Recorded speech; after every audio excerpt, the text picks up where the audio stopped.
So we are talking about understanding transgender issues, from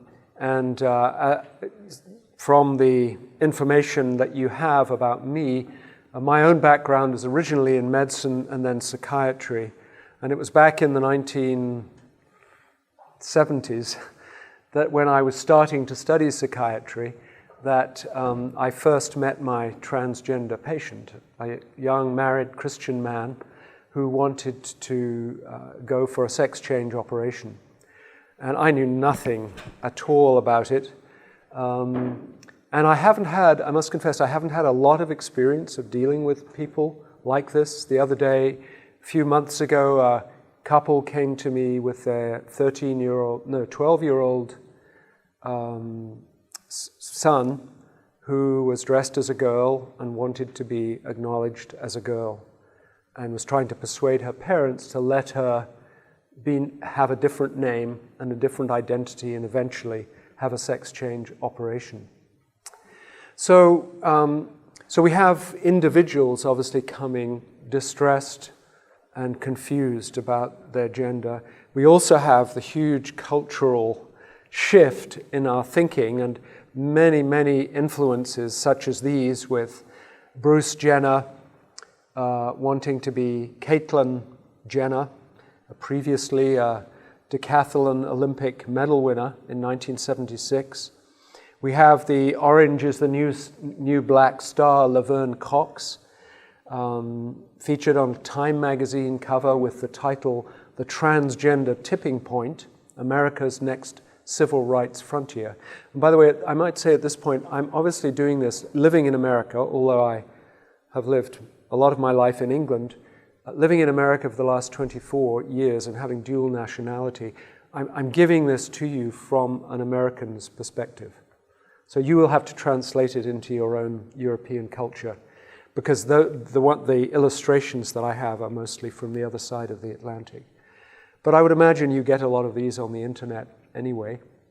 So Laverne Cox, in talking about her story, describes being bullied, being shamed, being confused, making a suicide attempt when she was young, as a teenager.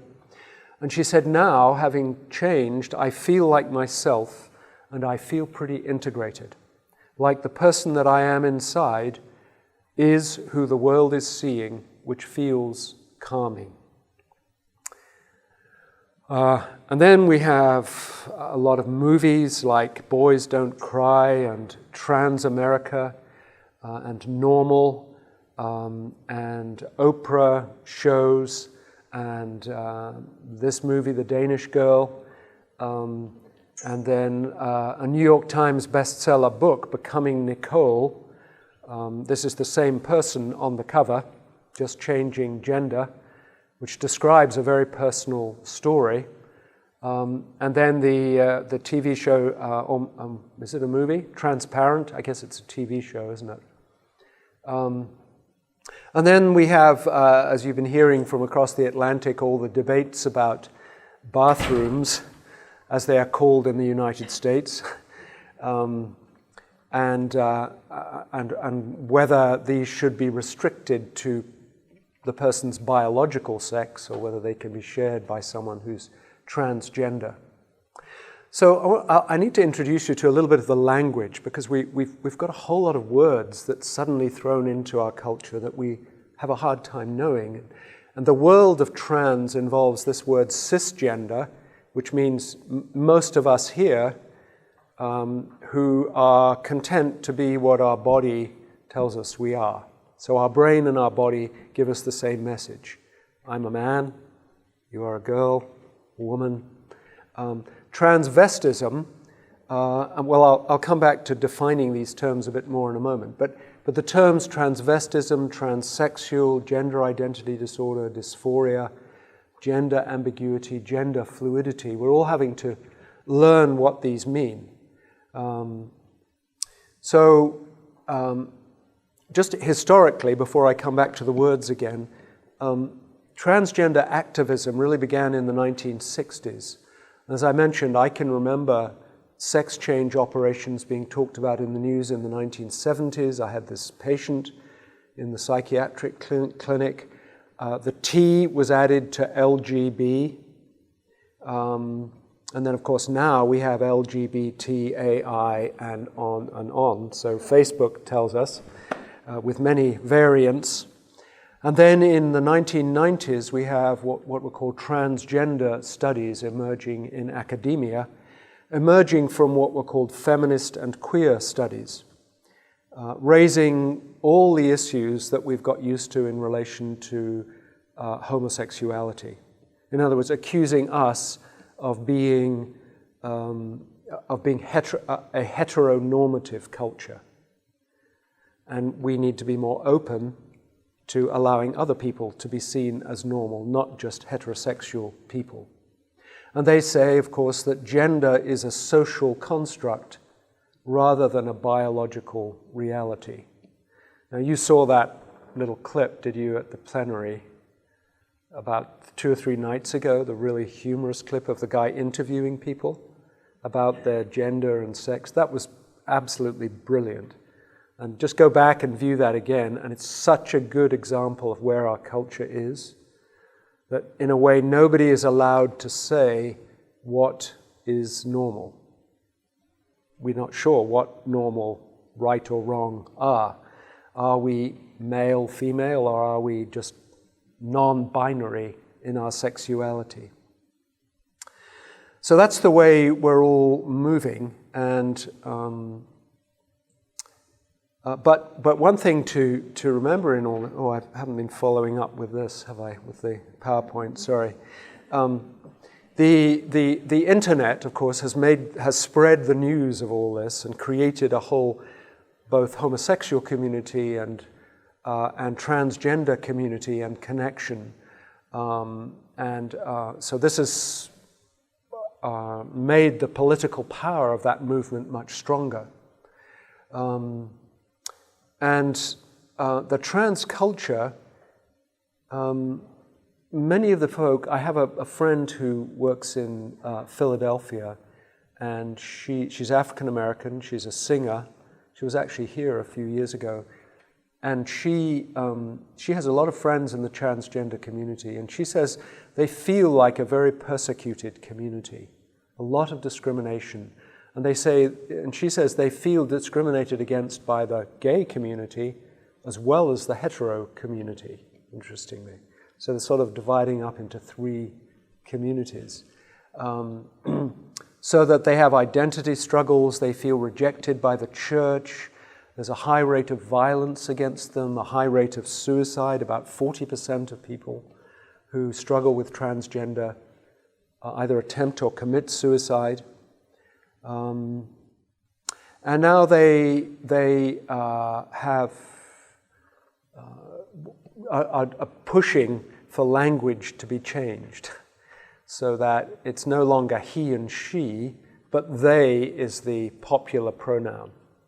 So you would be referred to as they, or some bizarre words like her, H-I-R, or Z, and a list of other words like that.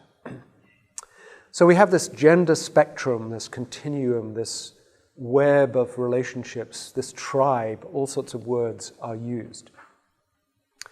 So back to the definitions now. Under this umbrella of transgender, this includes transsexuals, transvestites, cross-dressers, gender fluid people, and anyone transitioning between genders. That's the umbrella. So a trans man is a female, biologically female, who is transitioning to male. You might call him F2M, FTM. A trans woman is a man transitioning to female, M2F or MTF. Now, sexual orientation is separate from this. So we're dealing with 2 really different issues, although they may overlap.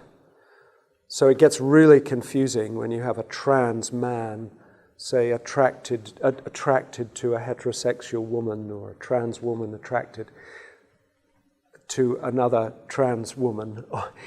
So all sorts of permutations can occur within that. And we've heard examples, especially in the United States. Bradley Manning was a US Army private who was convicted of espionage, and after his conviction in jail, he comes out with that he wants to be known as Chelsea. That's on the top left there, and the picture underneath of him as a woman. Heather Clements, up on the top right there, wants to be known as H. Adam Ackley, and she was a professor of theology at Azusa Pacific University in California. And then Chastity to Chaz Bono, the child of Sonny and Cher, on the left, down at the bottom left here. So then the term transvestite must be separated from this, because transvestites cross-dress for various reasons. We talk about the drag king or queen. It's more often men dressed as women, because drag means dressed as a girl. And these are usually people who have some sort of sexual fetish. In other words, wearing women's clothes gets them sexually aroused. So it might be women's shoes, women's clothes, women's underwear. That gets them sexually aroused. Others of them will be doing it just for entertainment and show. That they're not, and these transvestite folk are not usually wanting to be the opposite gender. You know, comedians who do this just for entertainment, make money out of it. Now, historically, it's been recognized that there is, in many cultures, especially in Asia, this idea of a third race or a third gender. Amongst the North American Indians, in Thailand, in Laos, in India, and they refer to these people as neither male nor female. And somebody sent me a quote the other day from Augustine. So centuries ago, Augustine says, "As for the androgyny, or the hermaphrodites, as they are called, though they are rare, yet from time to time there appears persons of sex so doubtful that it remains uncertain from which sex they take their name." That's in Augustine's City of God. So for centuries, this is something that has been recognized. Now, we'll talk about this concept of hermaphrodite and intersex people in a moment, because that too is different from transgender. So then the term gender fluid, what does that mean? Or gender fluid, or gender queer, as it's sometimes called. Well, Gerald is a man he's physically male. Sometimes he feels female when he gets up in the morning and dresses like a woman and wants to be called Geraldine. And then the next day or the next week, he feels male and is happy to be a Gerald. So he's gender fluid. He's not wanting to change sex. He's not going for hormone therapy or surgery. And in this little corner here, it says, "I love who I am, even though I don't know on any given day. There are no fine lines that describe me, no bars or cages to confine me." So this idea that even though I'm born with a particular body, I can move between male and female. Now, this whole idea was highlighted in the Spectator magazine in the UK recently with this picture, and where they were talking about the idea that in our culture now, it's regarded as bigotry, narrow-minded, to say that there are two distinct sexes. There's no need for gender categories on our passports or driving licenses because gender is irrelevant. Gender fluidity is being promoted as just another lifestyle choice. And here's the tricky bit. Under the commendable guise of stopping the small number of transgender children from being bullied and discriminated against, so that's a good thing. We don't want them to be bullied. We want them to be protected. But under that guise, the rest of the class and the rest of us will be bullied into accepting the prescribed orthodoxy that gender is changeable, is mutable. And any differentiation in value between behavior or attitudes is bigoted and prohibited. So the intention, says Melanie Phillips in this article in The Spectator, is to break down the children's sense of what sex they are and also to wipe from their minds any notion of gender norms.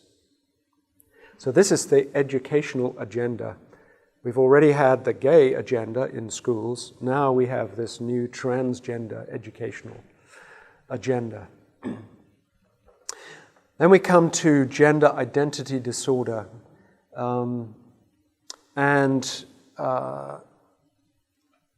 So in the 1980s maybe it was, the Diagnostic and Statistical Manual that's used in the States for psychological disorders described anyone who is transgender as having gender identity disorder. The next edition that came out more recently said it's only a disorder if it causes distress. So now we talk about gender dysphoria. In other words, you're unhappy with being that way. Otherwise, if you're happy with it, go ahead and get the change done and nobody's going to worry. So this is someone with gender dysphoria who believes that who's truly transgender. They believe that they are one sex, even though all of the physical evidence, chromosomes and sexual organs, suggest that they are the other. So the brain tells them one thing, the body tells them another. A man trapped in a woman's body that he desires to be rid of, a woman trapped in a man's body that she wishes to be rid of. So the question for us is this a wrong body or a wrong belief? Which bit are you going to try and fix, if you're going to try and fix it at all? Some people, some psychiatrists would say these transgender folk are actually suffering from a form of body dysmorphia or a delusional belief. So that there are some bizarre body dysmorphias where people believe that they will only be happy if some part of their body is changed. So it might be at the simplest level, just cosmetic surgery, could be at the level of, if I had smaller breasts as a woman, then I'll be happy. Or a very extreme form, there have been some people who have said, if I have my right leg cut off, then I will be happy. And then we have beliefs like anorexia nervosa, which are much more common, where women believe that they should be a certain weight, which actually is dangerous to them, and they might die. But they so strongly believe that they are fat. Now, you can't surgically correct anorexia nervosa, obviously. So there's one school of thought amongst some secular psychiatrists, some Christians, who believe that this is what it is. And if that's so, then you don't try and change the body, you try and change the brain with psychotherapy and counseling and so on. We'll come back to that. Now, the issue of intersex and chromosomes. There are I think the figure I read was 1 in 2,000 births are intersex births. That means when the child is born, the doctors are not sure whether this is a penis and a boy, or whether this is actually a girl. The genitalia are ambivalent. Is this a large clitoris? What do we have here? And that's confusing, obviously, and distressing for everyone involved. So there are people where there's genuine confusion. This isn't transgender, although it relates to it. So we know, and I don't want to spend too long on this, we have an XY and a Y and a XX for women. You can have chromosomal aberrations where you have 2 Y chromosomes. You can have 2 X's and a Y, and there are body types that go with this, and personality characteristics that go with this. And you can have an X, only just 1 X chromosome. So there are chromosomal issues, and then there are some disorders that may be caused by hormone disorders. So hermaphroditism is someone who is genetically female but has the full or partial genital or reproductive organs of both sexes. And these may be the people that Augustine was talking about. You have a bit of both. I'm not going to touch all of these. I'm going to just want to mention this one, which is really interesting to me. Congenital adrenal hyperplasia, where the adrenal gland pumps out too much testosterone in girl babies. And they may be born with a large clitoris that looks more like a penis. What's intriguing about this one is, and this occurs in about 1 in 130,000 births. It's pretty rare. But these girls who have too much testosterone in their own bodies, and you can identify too much testosterone in the mother's amniotic fluid in the womb, tend to play like boys. So they like boys' toys. They tend to be more rough and tumble. So it seems that their brains are being in some way influenced by the prenatal testosterone. And this to me, and this is work that's been done by a woman called Melissa Hines in Cambridge here in England, seems to me that this says something about the possibility that hormones before birth can affect brain development and might in fact shape your brain sense of gender. So it's a clue, it's not complete evidence. I think we've talked about this. So people who have gender identity confusion, we've seen how chromosomes and hormones may influence their bodies and their brains. Obviously, family dynamics and psychological factors, such as insecure attachments with parents, whether a parent wanted a boy or a girl, may lead to gender identity confusion. So some begin to experience this, feeling they're in the wrong body, at the very young age of around 3 to 5.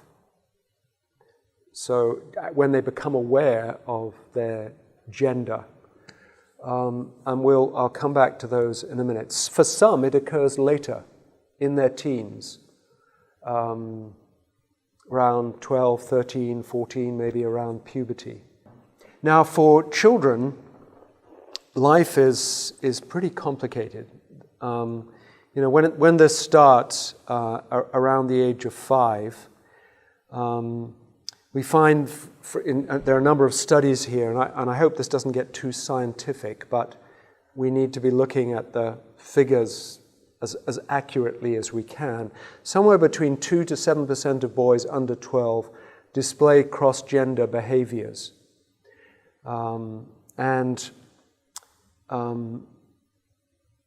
This is obviously where a boy will play only with dolls and with girls. He may be preoccupied with girly clothing and colors. It may be the other way around. It may be girls who enjoy playing with trucks and despise dolls and pink. Brad and Angelina Jolie's daughter, Shiloh, who is 8, wants to be called John and dresses in suits like his brothers.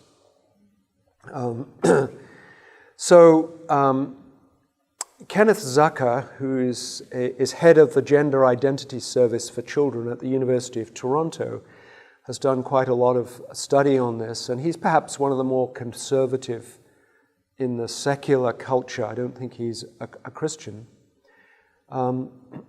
But he has shown that out of 109 boys with gender dysphoria between 3 and 12, by the age of 10, most of them don't want to be the opposite gender. In other words, they've gone back to accepting their biological gender. Only 12% by the age of 20 continued to want change. And you'll see the significance of that in a moment when we talk about how to help these people. So he says that many of the transgender children he sees are from families where there has been divorce and a lot of other types of brokenness.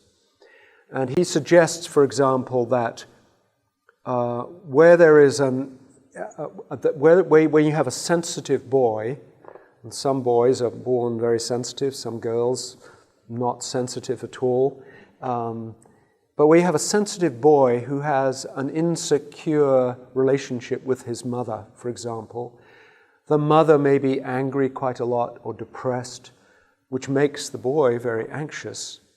And he may choose behaviors, especially if he has sisters, that are common to girls because he thinks it will make him more lovable.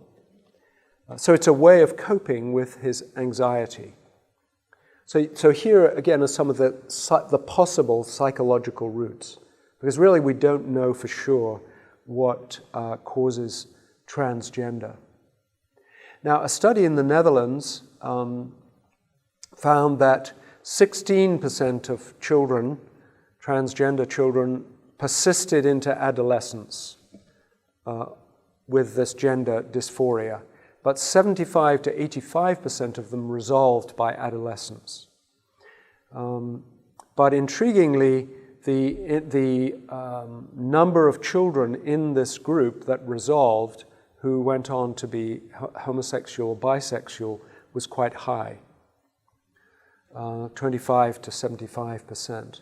So the critical age seems to be around 10 or 13, and if a child is persisting with the gender dysphoria and social distress and dissatisfaction with their body, and now beginning to feel attraction for someone of the opposite sex, but perhaps the same sex as their body, then that's when you have to make the decision, okay, what do we do next with this? At the Portman Clinic in London, the figure was 20% who persist on into teens. And there for the ones who persist, they then suggest helping them to change their names, to wear opposite-sex clothes, to use opposite-sex toilets, encourage them to have friends of the same transgender sex. So the question then is what to do?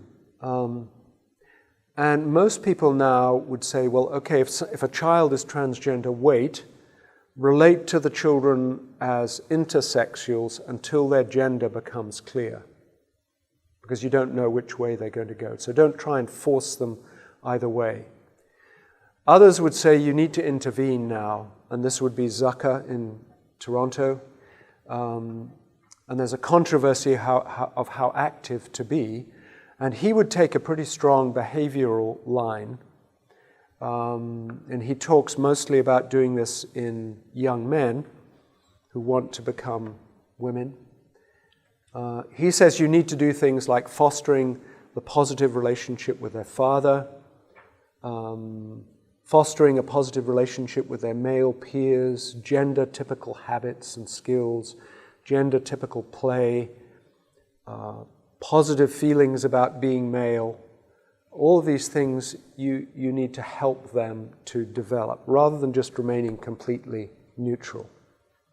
Others would say you need to you do the behavioral treatments that I've just described, but you also need to do counseling, talking with them a lot, encouraging them, and you need to work with the family to help them to know how to respond to this behavior. And Zucker would work with the family to help them to do the things that he describes. So, and then the third thing that is being done now very commonly is to block puberty with hormones. So the persisters who want to go on, these somewhere between 12 to 20%, at puberty or just before puberty, when they have the first signs of it, you give them a hormone blocker that works on the brain, that stops their periods, doesn't allow the voice to change for a boy, doesn't allow secondary sexual organs, so breasts don't develop, they don't have periods. And then around the age of 15, then you have the decision. Now the reason for blocking is to say, delaying puberty is to say, at 11, you haven't got the brain to decide this, make this huge life-changing decision. At 15, you're a little bit older, and you have more, hopefully more ability to reason about this. Now, we usually say that people's brains are not fully developed till about 25. So ideally, you would wait for another 10 years, but you obviously can't do that. And then some would go on then who still want to do this. Then you start hormone treatment. So you start giving the girls testosterone, the boys estrogen, and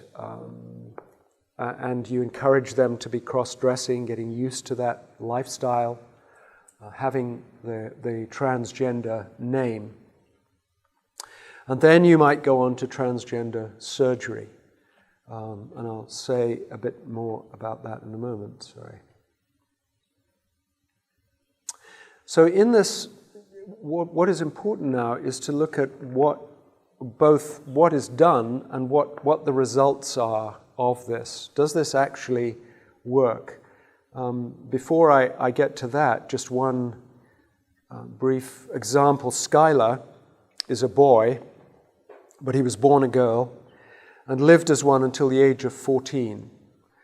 He would put it differently. He believes that despite biological differences, he was a boy all along. He'd just been burdened with a body that required medical and surgical adjustments so that it could reflect the gender that he knew himself to be.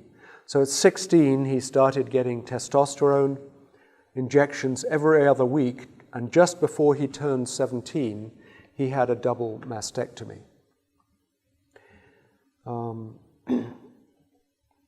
So now, in this study from the Netherlands, and interestingly, most of the studies, the better studies, come from the Netherlands and Sweden, who have been doing this for some time.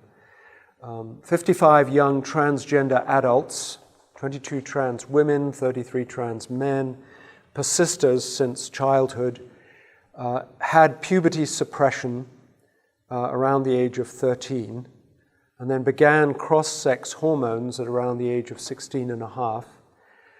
Then gender reassignment surgery at around 20, 21.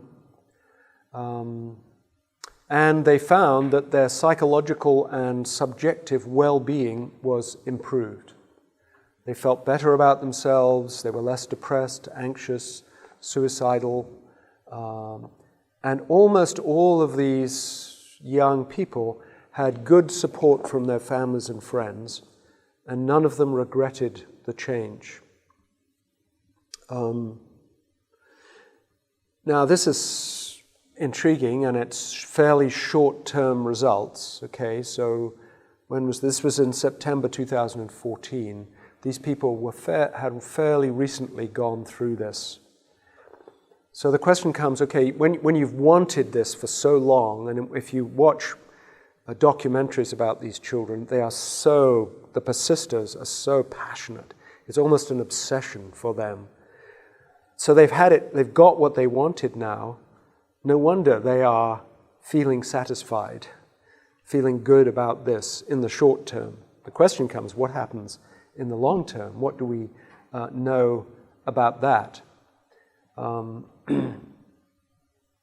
So before I get to that, let me talk a little bit more about the causes. I think we basically don't know the cause, just like we don't know the cause for same-sex attraction. There are possibly genetic influences, possibly family influences, psychological influences, partly choice, maybe in some way, but mostly things that we do not choose. It's a complex mix for each person. And from a Christian perspective, I would see this as a very complex aspect of our fallenness. Somewhere in our brains and our hormones, the wires have got crossed pretty badly. If your brain is telling you the distinct opposite of what your body is telling you, that's pretty disturbing. And we don't know why it's happened, but it is our fallenness. Just as someone who has no heterosexual desire, we don't really know why that happens, but it's a very strong thing that they didn't choose. What they then have the choice of what they do with it. That's the responsibility we have with whatever aspect of fallenness we have. So it's not the way it is supposed to be. So there's a lot of speculation. I think I've covered most of these things here. And when we do neuro studies, so scans on the brains of people with transgender, there is some suggestion that there are differences, but it's only an early suggestion. So the brain seems to be a bit more like the experienced gender than the anatomical gender in teens and adults.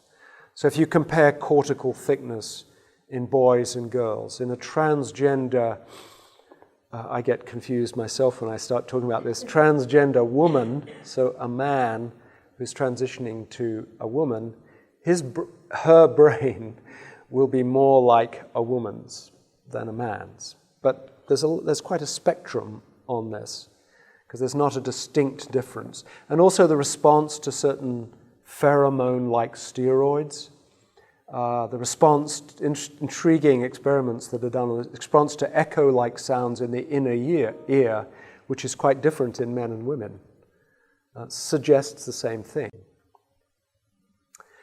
And then the last point here, when we think about causes, in our culture, we are so much conditioned, brainwashed now to pursue what feels right to us, aren't we? If there's no external framework to tell you what's right and wrong, what's good and bad, then what feels right to me is the order of the day, and I will pursue that with all my passions.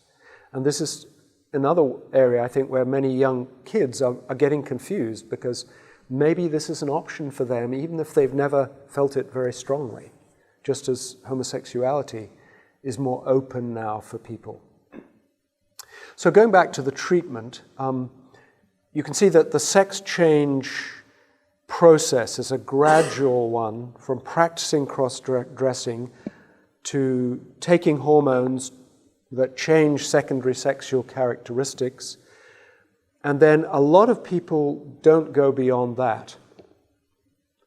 They don't go for the surgery. Well, the surgery is expensive and it's complicated.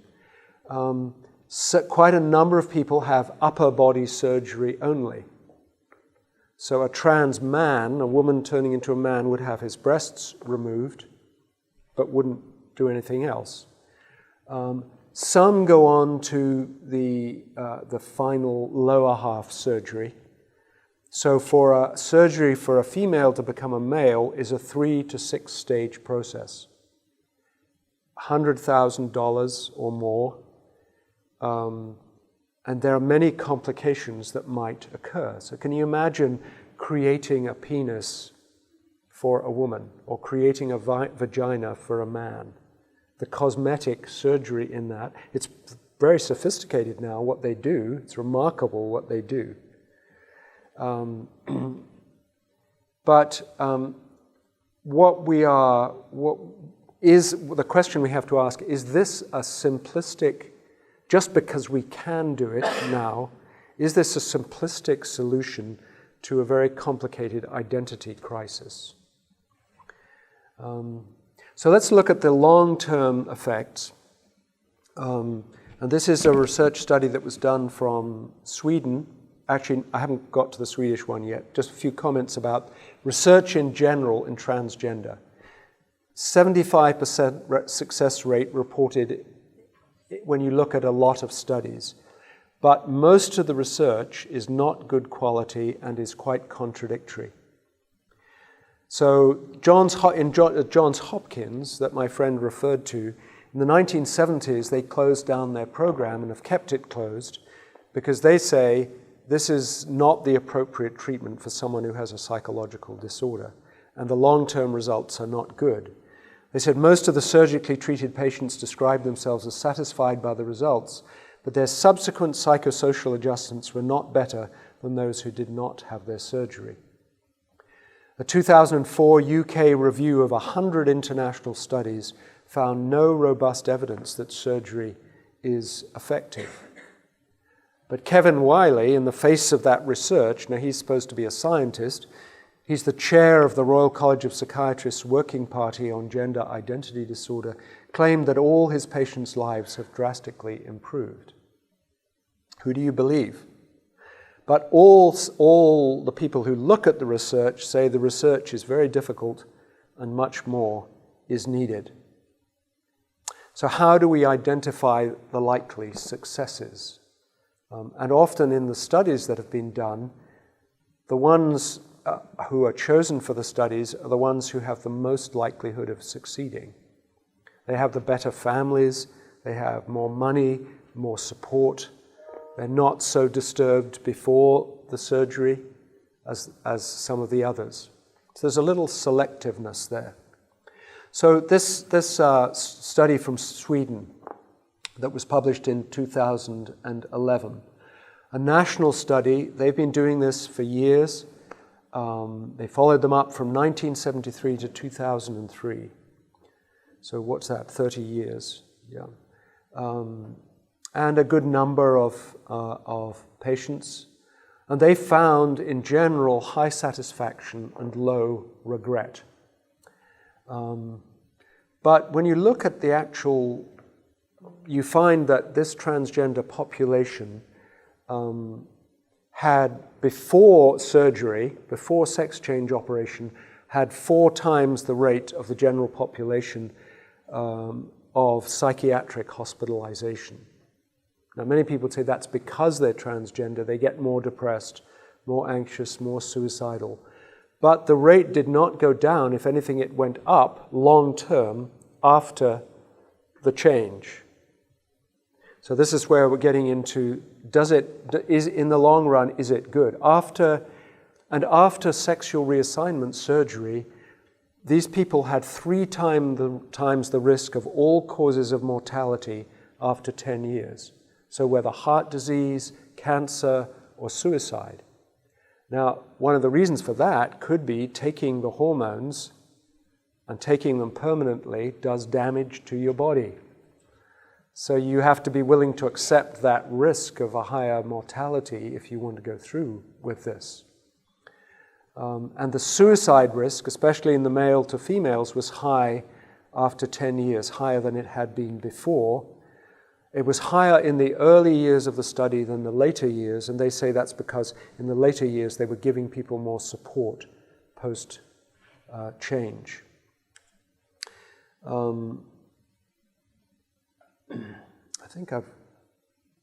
So the Swedish study concluded like this. This study found substantially higher rates of overall mortality, death from cardiovascular disease and suicide attempts, and psychiatric hospitalizations in sex-reassigned transsexual individuals compared to healthy control population. This highlights that post-surgical transsexuals are a risk group that need long-term psychiatric and somatic follow-up. Even though surgery and hormonal therapy alleviates gender dysphoria, it is apparently not sufficient to remedy the high rates of morbidity and mortality found among transsexual persons. Now, you also find on the internet many stories of regret and wish to return to their original sex, gender. But as one commentator says, many of these stories seem to get repressed or taken down. And as one writer says, no doubt they don't get reported because they don't fit the transgender as personal paragon of courage narrative so popular in the media today. So as I come to a close here, what is our response as Christians to this? Well, obviously, we have to work against all oppression and discrimination. These people are made in the image of God like us. They are broken, fallen people, just like us. So we should not look down on them. We should give them respect and dignity. We should not shame or shun, in the same way that we should relate to people struggling with same-sex attraction. We are all broken people. We all struggle with particular effects of the fall. We also need to have a clear view of the creation. And here we go back obviously to Genesis and the clear binary nature of humanity, both in the image of God, but he made them in the image of God, male and female. And all the way through the Bible, you see that affirmed, that it's wrong to confuse genders and pretend that they don't exist. And that God gave us genders, this complementarity of genders in marriage, to point to something transcendent truth about us and God and the incredible intimacy that one day we will have with him, that we have a foretaste of now. So that marriage and the gender difference pointing to the relationship of Christ and the church. This is something that, so transgender, I don't think this confusion is not something that's created, it's a result of the fall. It's brokenness in the fall and in this world, a confusion of brain sex and body sex. So in terms of pastoral care, we need to take time, I think special time, to listen well to the story and to the struggle that these people are experiencing. My friend, it was 4 women who befriended her when she came out a little bit out of her confusion of anger with God and came alongside her and walked with her and helped her to understand more deeply what it meant to have your deepest sense of identity in Christ, and helped her to not want to continue on that road towards sex change. And if they'd ignored her, shunned her, shamed her, I think she might well have left the church. So this, I think, we see as a deep thorn in the flesh that we have to learn to live with and look for ways in which God can bring out the gifts of someone who has the sensitivities of a transgender person or a same-sex attracted person, and how can we encourage that person to be a follower of Christ and push back against the fallenness. I don't think that we can encourage invasive change of transgender. I think we have to work and especially because we see the long-term results as not being very good. That's a good, so it's just scientific argument against it. But from a Christian perspective, I think that God calls us to be satisfied and to work towards accepting the body that he has given us, the gender that he has given us chromosomally, hormonally, and anatomically. So this means that I think as we wouldn't encourage trans people to cross-dress or to change their name. Now, when you meet them in the church and they say, this woman says, I'm George, I like to be called George, do we say to them, no, I'm going to call you Georgina, you're actually a woman? I think no, I think we go along with where they are at this state in their journey and affirm them and say, we love you whatever you are, whoever you are, and I will certainly out of respect for you call you George, but as you go along in terms of helping them on their growth and their sanctification, then you may come to a point where they are willing to recognize that this is not a good direction that they're going in. They may still feel the same longings, the same confusion. That may never be taken away from them this side of glory. But to help them to live with it, just as we have to help Christians who struggle with same-sex attraction, who don't feel any change, to live a faithful and celibate life within the community of the body of Christ, and to use their gifts there. So helping them now when someone is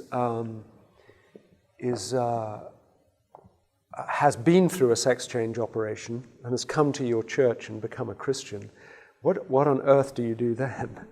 And that's a real dilemma, isn't it? And I think I would not immediately say, you've got to start on the journey back to your original gender. They've made a huge choice which has profound physical and hormonal and psychological consequences.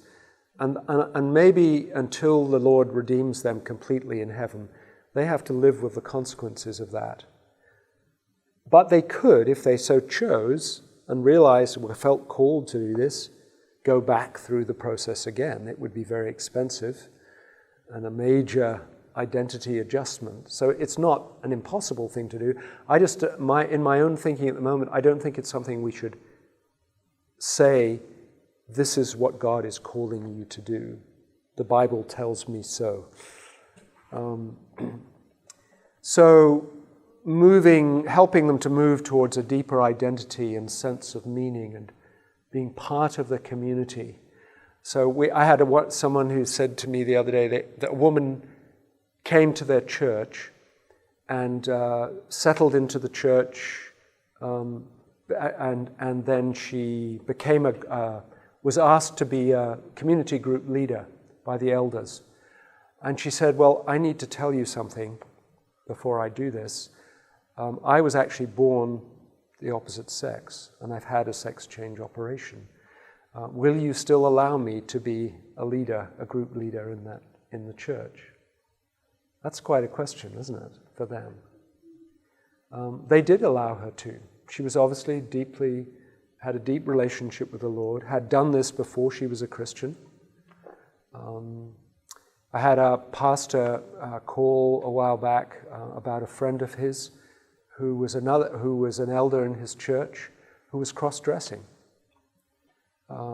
He didn't do it, he would go away on business trips and do it there. He wouldn't do it in his own local community. And he gradually has sort of worked back against that, resisting the temptation to do that, has told his wife and family, told the elders. There's some accountability.